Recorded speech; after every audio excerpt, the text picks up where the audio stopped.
Steve Jewin, MMA Mania. Hang on, I got Matt Mitrione for you. We could spice up your day a little bit. Sounds good. All right, Matt, you're on. Steve Jewin. Matt Mitrione, this is Steve Jewin from MMA Mania, and first of all, I want to say thank you for taking the time to talk today. I know the world's a crazy place right now, so I really appreciate your time. Well, first of all, thank you very much for acknowledging that. Second of all, I live in Indiana, and we're all taking this pretty lightly, so don't worry. Well, I'm not saying we're not tipping about it, but everybody's pretty much even keel and roughly the same as we were before, a little bit more house time. But everything's good, brother. No sweat. Well, that's good to hear. I guess that means that you're not worrying about your family right now. Nobody's, going outside with masks on. Yeah, my ex-wife is tripping pretty hard about it, but everybody else is pretty good. So we've got this Bellator Supercharged replay series that's going on CBS Sports Network. Did you have a chance to rewatch your fight when they aired it on Saturday? I did not. We were doing something. I can't remember. And then we fell asleep. We're old, man. Old people fall asleep early. You know how it goes. Oh, I do.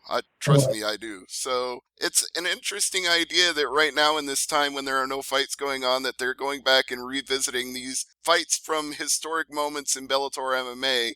And it was quite a historic fight because it was a rematch between you and Roy Nelson that people had long been clamoring to see. Well, I'm glad to hear that people care about it. And I was really glad to punch and kick that bloated vagrant as many times as I did, and eventually to beat him. One of the things that I still remember about that fight, though, is that one judge actually thought it was a draw, and I thought that judge had to be out to lunch, and his lunch was out to lunch. I'm like, how did you watch that fight and think it was even? You know, I think that's just people that don't understand that just because you score a takedown doesn't score you points. You have to do some damage. You have to move to finish a fight. He won the second half of the third round, 100%. So I'll even give him a third round. But I beat him 2-1 pretty handily, man. And then that's the reason, I was even cool with him. Even though he cheated, I was still moderately cool with him. And I went backstage and went to his locker room to say, hey, tough fight, congrats, good job, whatever else. And he and his wife were both so bogus in the locker room, complaining and being just whining yada yadas. But I was like, you know what, dude? I beat your ass handily in that fight. So the fact you're going to be that much complaining about it and be that much of a baby, get on before you get spit on, man. And I moved on my way, brother. Well, you certainly did, and you moved on in the heavyweight Grand Prix as well. So it was a good night for you all around. And like you, I had you handily ahead in the first two rounds. I thought even if Roy won the third, there was no way he was coming back to win that fight. Yeah, I agree, man. It was funny. I learned a very valuable lesson in that. Is that number one, Roy shoots. Well, I guess a couple of valuable lessons. Roy shoots much lower than what I expected him to. I expected to be waist high, and he shot mid-thigh, which was really surprising. I did not expect him to be that limber as far as shooting. Second thing is that I made too much space after I made my attacks. I would get in, I'd punch and kick, and I'd move out of the way so he couldn't touch me because he obviously can't move.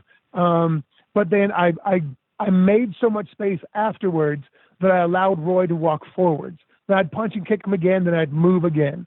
And so Roy's durability, which is phenomenal, even though I don't like him or respect him, I have to give him the credit where it deserves, where he is obscenely durable and he's time-tested. So he knew to capitalize on certain things that I was doing wrong, and he did. He did a good job. But he outscored heavily, in my opinion. My opinion, too, so we agree completely on that. And I'm wondering now, we're obviously at some point going to be filled to the brim with watching replays of fights, no matter how good they were. So at what point do you think it's appropriate for fighting in mixed martial arts to get started again?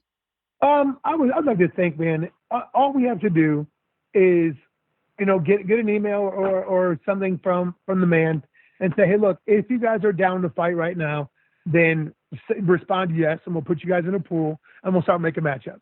If you're not, no trouble, nothing will be held against you. We'll just hold out until everybody gets the all good, right? And then whoever says yes, which I would be one of those people, get out there and start scrapping. So I would say, look, if they're going to do fights in June, awesome. Let me do the first weekend in June and the last weekend in June, and let's start getting after it. My job as an entertainer, more so than a winner and a loser, is to get out there and give people something to watch and be entertained by. So that's my job. So as soon as they say go, I'm going to say yes. It seems like Bellator is erring on the side of caution right now, though, because they've canceled every show that was scheduled for May, and they just canceled the June show that was set for Chicago. Meanwhile, UFC is going to run 3 shows from May 9th on in 1 week. Do you think maybe UFC is going too fast, or is Bellator going too slow? You know, man, I'll be totally honest with you. I think right now is everybody's individual perspective.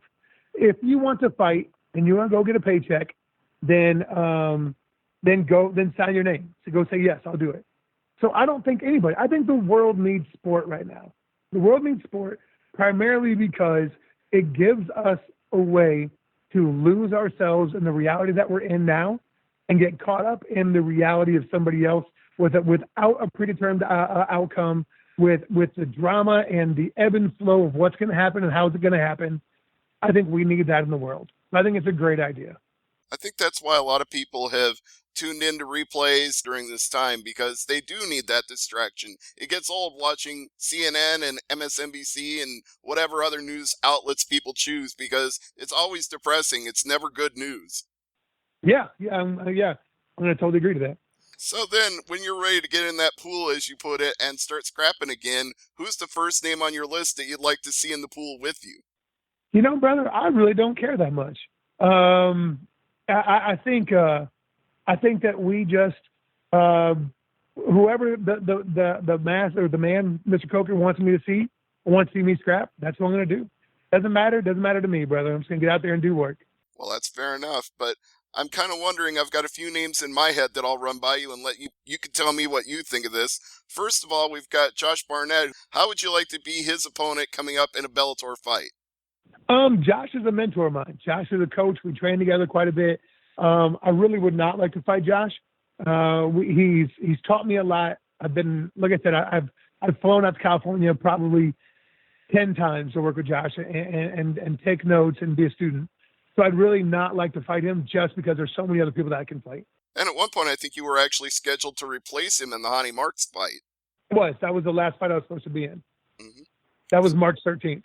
It's just kind of a shame that the way everything's gone down, that both he and you have been robbed of an opportunity to fight. So hopefully you can both be on a card in the future, just not against each other. That sounds good to me, brother. All right. What about Sergey Karatanov? Because we had a couple of weird fights. The first one went to a no contest. The second one, there were some mishaps in the second round. Would you like to run that back? You know, I think it would be fun to run back. I don't know if the masses want to see it or not, but like you said, there were snafus in both of them.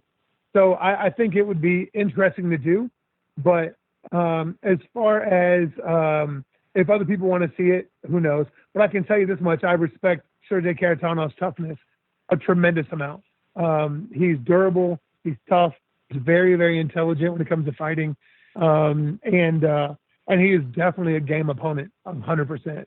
All right. And the final name on my list of guys that I want to see you possibly have a fight with is a rematch with Ryan Bader, because I feel like the things that you learned from him in that first fight, you could do a whole lot more in the second. I agree. I think that fighting Bader was a stressful moment because I had never fought a shooting wrestler before. And I overthought it, paralysis by analysis. I really got in my own head and got in my own way there. And I think that I couldn't do much worse, right? Like the only thing I could possibly do, I got completely ridden like a pony in that fight. So the only thing I could do was be better, right? Like I couldn't make a worse showing of what I did.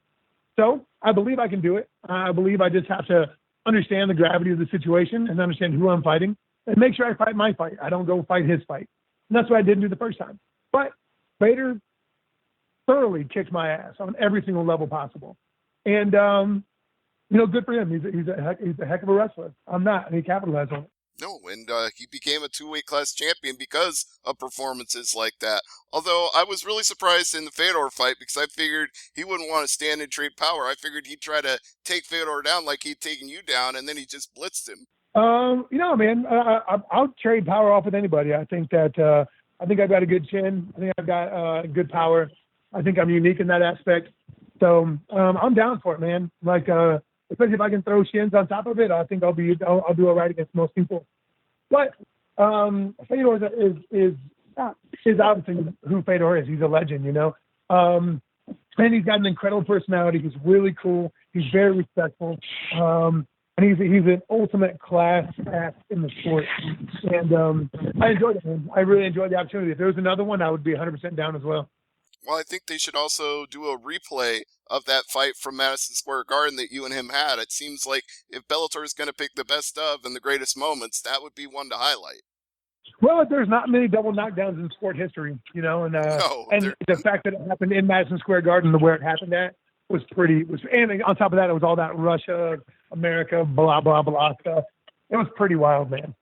Yeah, it was a hell of a night and very memorable moment. So I'm looking forward to seeing you get to make more of those memorable moments here in 2020 once everything gets started again. So I want to just say that I feel like right now it's a very unusual world that we're living in, but I agree with you that sports needs to make a comeback and we all need that distraction.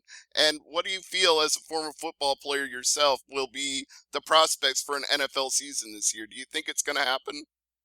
Man, I really haven't even started to build that up yet. I don't know, man. I think the NFL will go on. I don't know if college will, right? Mm-hmm.